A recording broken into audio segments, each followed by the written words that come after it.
آج تو بڑا مسئلہ ہے کہ ہم مسلمان ہیں تو ہمارا بیٹا بھی مسلمان ہے کہ نہیں. آج تو بڑی یہ فکر کی بات ہے کہ ہماری زندگی اسلام پر گزر رہی ہے تو ہماری عورت اسلام پر ہے کہ نہیں ہے. ایک مسلمان کی زندگی اگر اسلام کے مطابق گزر رہی ہے تو اس کی اولاد بیٹا بیٹی اسلام پر ہیں کہ نہیں ہے. رہتا ہمارے ساتھ ہے بیٹا بیٹی رہتے ہیں، لیکن کیا وہ اسلام کی آغوش میں کھانے کے وقت، پینے کے وقت، سونے کے وقت، جاگنے کے وقت ہیں کہ نہیں ہے. کھانے میں اسلامی مزاج ہے کہ نہیں ہے. کہ وہی مغربی تہذیب کے دل دادے وہ بچے ہیں. ہم سچے اسلام کے، لیکن بچے اسلام کے اعتبار سے کچے تو نہیں ہیں.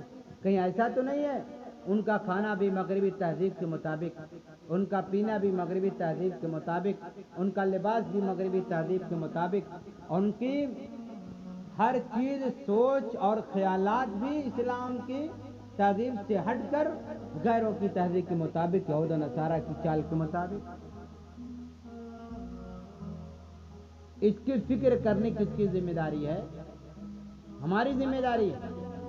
ہم اگر پکے سچے مسلمان ہیں، ہمارا عقیدہ صحیح ہے، اسلام کے تئیں بیدار ہیں اور بہت چوکنا ہیں اپنی زندگی کے بارے میں، تو ہماری اولاد اسلام کے بارے میں کیا خیال رکھتی ہے، ہماری اولاد لباس کے بارے میں اسلامی اس کا نقطہ نظر کیا ہے، کھانے پینے کے بارے میں کیا ہے، ٹہلنے پھرنے کے بارے میں کیا ہے، سونے جاگنے کے بارے میں کیا ہے.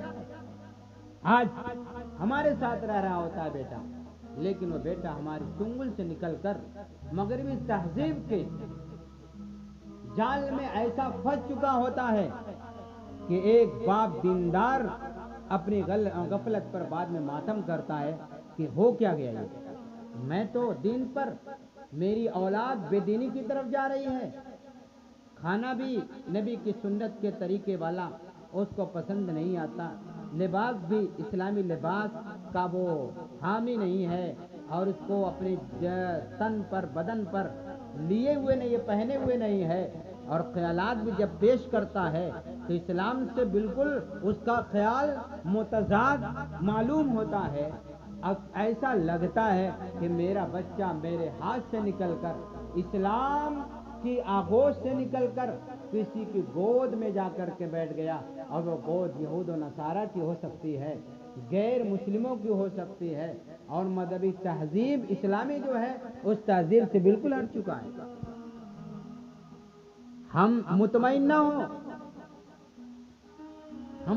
نہ ہوں بلکہ جس طرح ہم خود نماز پڑھتے ہیں، روزہ رکھتے ہیں، شرعی لباس زیبتن کرتے ہیں، شریعت کے مطابق کھاتے پیتے ہیں، عبادات کرتے ہیں، اگر اولاد والا وہ مسلمان ہے اور بیوی بچوں والا مسلمان ہے، وہ تو اس کو اپنی بیوی کے بارے میں، اپنے بچوں کے بارے میں، اپنی بچیوں کے بارے میں، اپنی اولاد کے بارے میں یہ فکر کرنی ضروری ہے کہ ان کا کیا خیال ہے.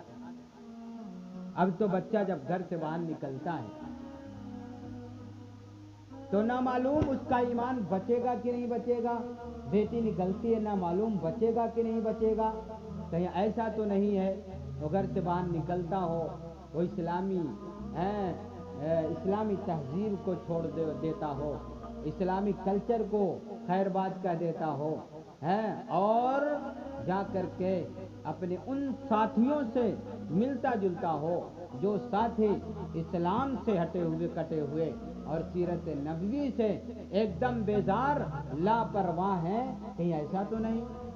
ساری چیزوں کی ریکھ دیکھ نگرانی کرنی یہ ہماری اور آپ کی ذمہ داری. آج بے فکر ہیں، اور اللہ تعالیٰ نے بے فکر نہیں چھوڑا. جیسے ہمارے لیے کہا کہ ہم اپنی ذات کے بارے میں فکر مند ہیں اس بات کے کہ کیا ہو، ہماری راہ صحیح ہو، ایسے اس بات کی فکر اپنے بچوں کے بارے میں لانی ضروری ہے کہ ان کا راستہ صحیح ہے کہ نہیں صحیح ہے،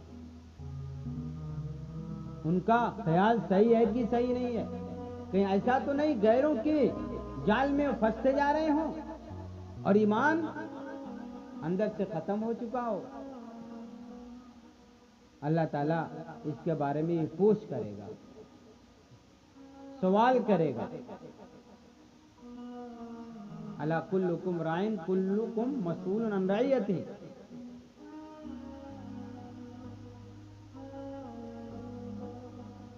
سب کو اللہ نے ذمہ دار بنایا، کوئی ذمہ داری سے ہٹا ہوا نہیں ہے، کوئی بھی ذمہ داری سے ہٹا ہوا نہیں، کوئی یہ نہیں کہہ سکتا کہ میں ذمہ دار نہیں تھا، سب ذمہ دار بنا کر اللہ کی طرف سے بھیجے گئے ہیں۔ قرآن میں اللہ نے کیا فرمایا؟ یا ایھا الذین آمنوا قوا انفسکم واہلیکم نارا وقودھا الناس والحجارہ، جہنم والے اعمال سے، ہے نا، جہنم کی آگ سے اپنے کو بھی بچاؤ، اپنی ذات کو بھی بچاؤ، اپنے گھر والوں کو بھی، اپنے پڑوسیوں کو بھی، اپنے رشتہ داروں کو بھی، اپنے تعلقاتی کو بھی، اپنے شاگردوں کو بھی، اپنے دوستوں یاروں کو بھی، سب کو بچاؤ۔ اہل سے مراد سب آتے ہیں۔ کیا ہم اس اپنی ذمہ داری کو ادا کر رہے ہیں؟ اگر نہیں کر رہے ہیں تو کرنے کی ضرورت ہے۔